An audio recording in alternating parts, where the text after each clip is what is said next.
So cases, what would be the most outstanding case that you've had, that you can think of? Well, Starting I would say a case of possession. It was the possession of a 14-year-old boy, and there was a lot of phenomena going on. A lot of psychological aspects too, obviously, and also a difference in religious views. So it was very difficult, very difficult case to work with. So that was, in some ways, very outstanding. I mean, our first case was outstanding too because of the aspects in that involved the family.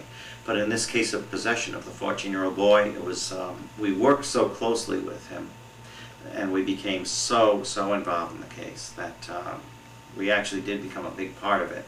So that was what was outstanding about it. Because of the external phenomena going on, the spiritual and psychological aspects too.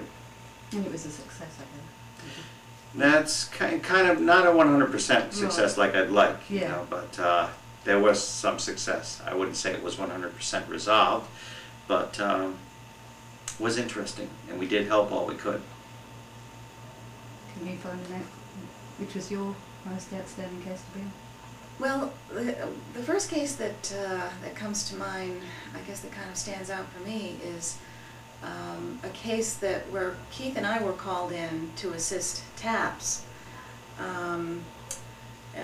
The ghost hunter team was actually called in initially on this particular case, and I guess for different reasons, the client didn't own the condo where the activity was taking place, and the owner of the condo didn't want the publicity. So Keith and I were called in to go in off camera with members of TAPS and New England Paranormal and work on this case. And what I found interesting was, well, first of all, there were children involved and they were being victimized. And then secondly, the female head of the household was experiencing fainting spells, and actually while we were there had a scratch appear on her cheek, on her face. And at one point during the investigation, Keith and a few of the other investigators had been called down to the other end of the condo where a door was opening and closing. And I was there in the dark with the night shot camera and the woman head of household and her significant other. And at that point she claimed that she felt that the malevolent entity was there in the room with us. Personally, I didn't feel anything, but I took her word for it, and I actually started doing a blessing and attempting a banishment simply on her word. And what we found later on the tape was that I was in direct contact and conflict with the entity, because the entity was actually mocking what I was saying. So that kind of stands out in my mind. So you actually caught... I feel like I was voices having in an the effect tape. on the Yeah. situation, you know, by Pretty using powerful. the religious provocation Yeah. that I was using. And did that work out well?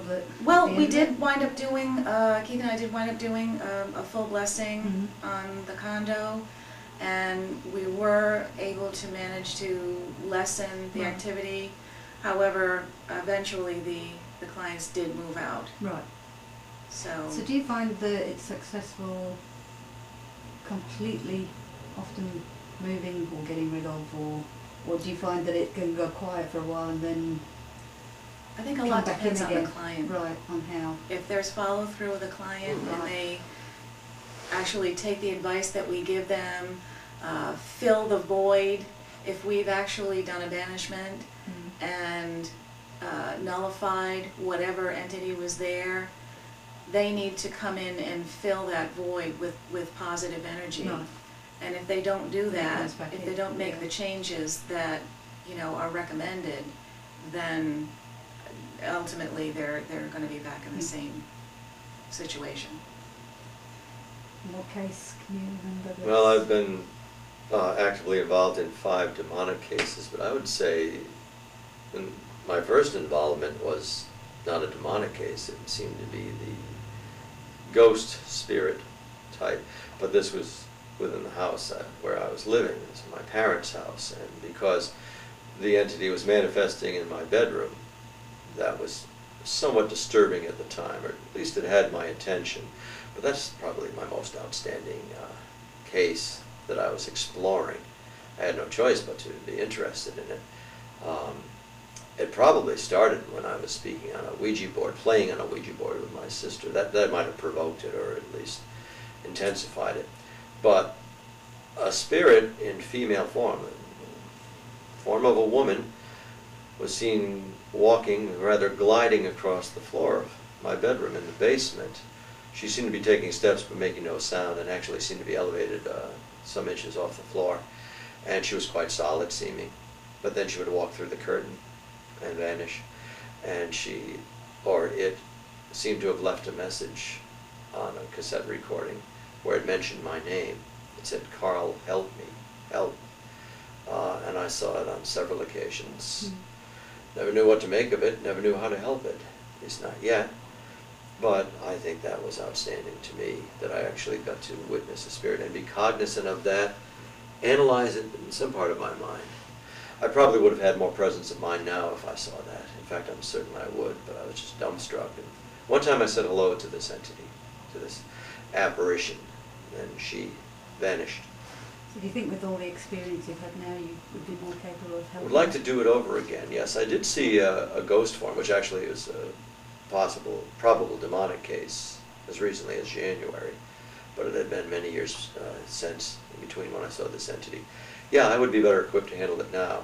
Not that I know that much more, if any more, really, but I would have more self-containment. I wouldn't be so dumbstruck and unable to function while I was watching this.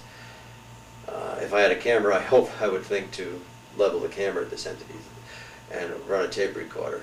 Because I have had that daunting experience where I'm watching, observing phenomena, or listening to it.